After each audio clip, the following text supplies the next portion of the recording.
from EurekaCrystalBeads.com with another helpful beading video for you. Before I get started, just a quick reminder to go check out the rest of our channel, and if you like what you see, hit that subscribe button and notification bell to always know when we're posting new content.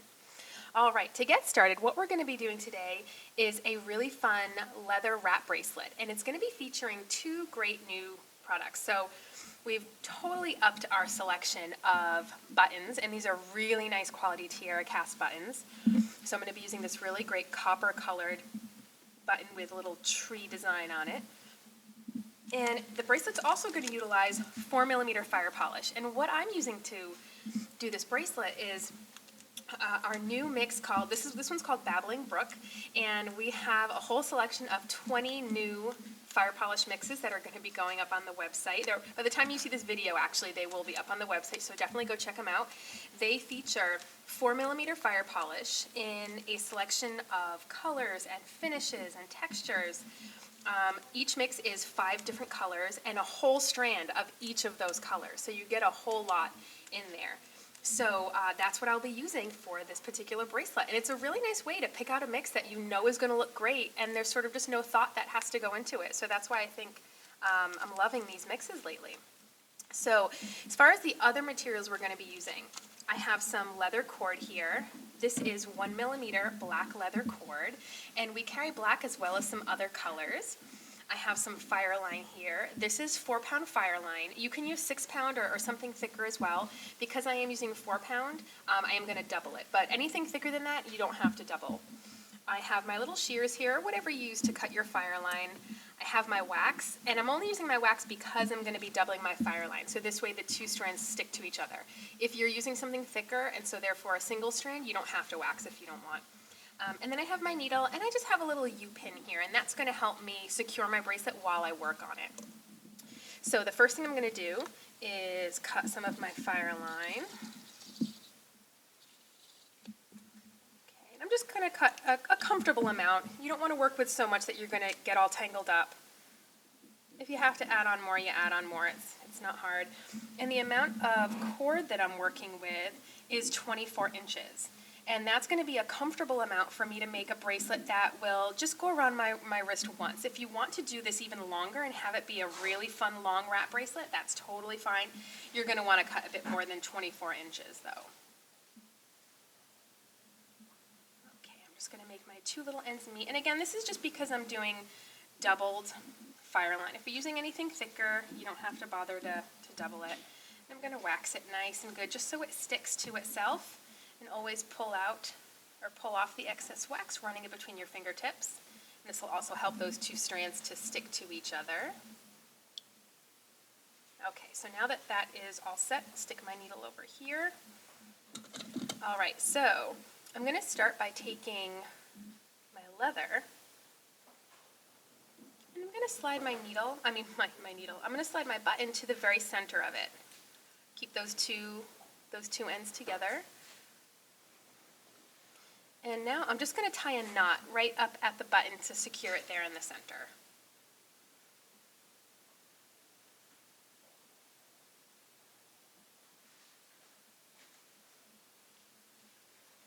Just like that. Just like that. All right. Now I'm going to use my little U-pin here, and this is where working on a board of some kind is going to be helpful. Depending on what kind of surface you utilize, it might just be a piece of fabric, but you're having something like a piece of cardboard underneath or some sort of board is going to make this a lot more helpful. And so I'm just going to take my U-pin and slide it right through the loop that I created with that knot, and then just right into my board here. Just like this. This way, I mean, if I pulled hard enough, it's going to come out, but I'm not really going to have to pull super hard anyway, so that's how we have that there. Okay. Now, to secure my Fireline onto my leather here, I'm just going to keep it simple. I'm just going to tie an overhand knot, just like this. Bring that all the way up. And then I'm going to tie another one to make it a little stronger. Oops.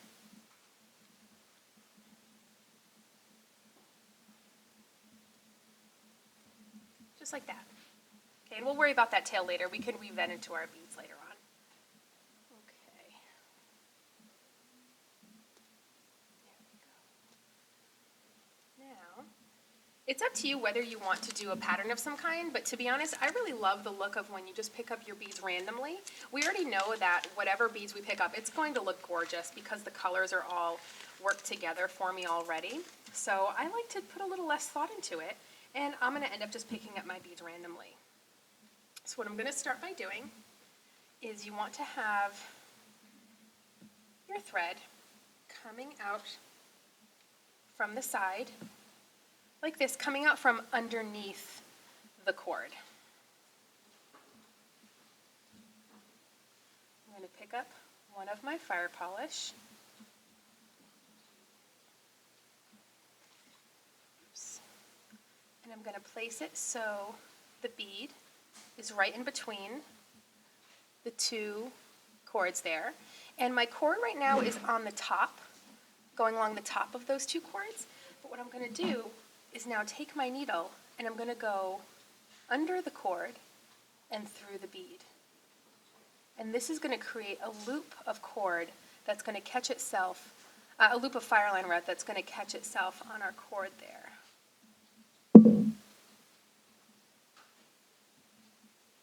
Bring that nice and up to the very top, just like that.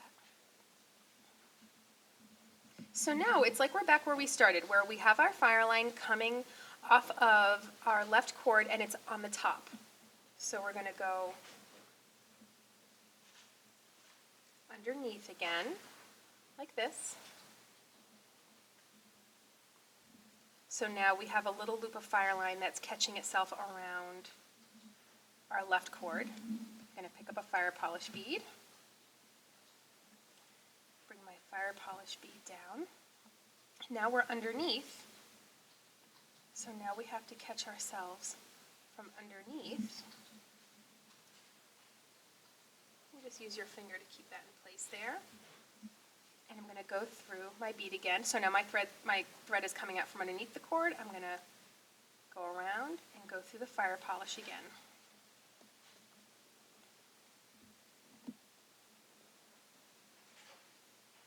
You can just, if it's wiggling away from your previous bead, that's okay. You haven't tightened anything up yet, so you can just push it forward, push it up,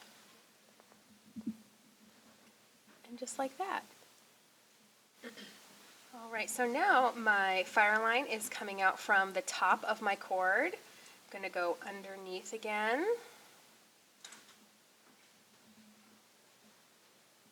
Pick up a fire polish bead. We're essentially doing exactly what you would do on a bead loom. Get my bead situated into place, and my cord is coming out from underneath, my Fireline is coming out from underneath the cord. So I'm going to now go through the fire polish. Again, you can just hold it in place with your finger.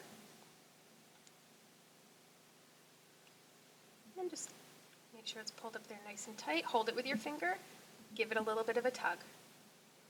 Okay, so I'm going to have you rejoin me once I've gotten the rest of the bracelet finished so I can show you how you finish it off.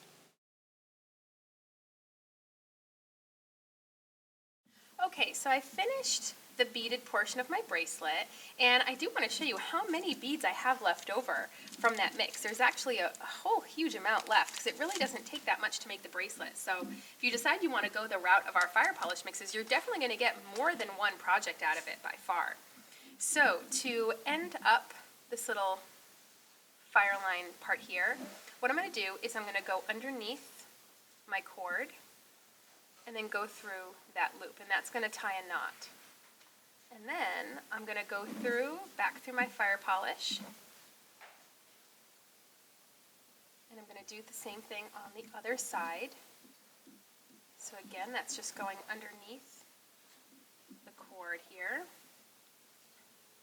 and then through the loop. Through the loop, there we go. All right. If you want, you can always dab a little GS Hypo Cement on there if you'd like. So I'm going to snip this off. Now I'm going to leave that a little bit long for now because if you want to put a little dab of glue on there, you're going to want to wait to cut the tail off close until after your glue is dry.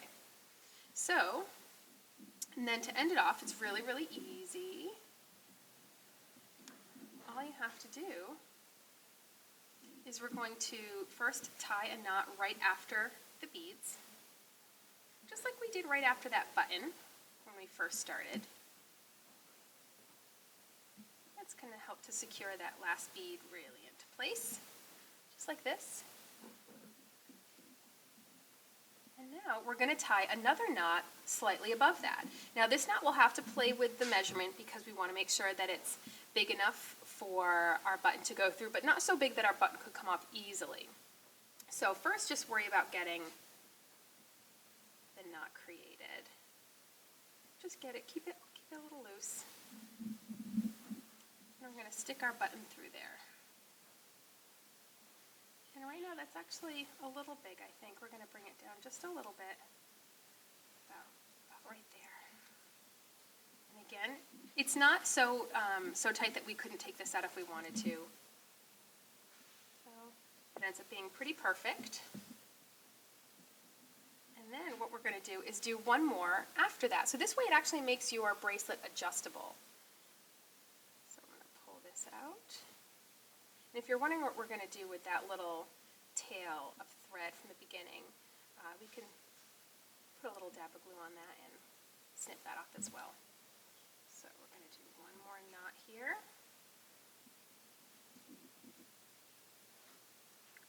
You want it to be about the same space as the first section.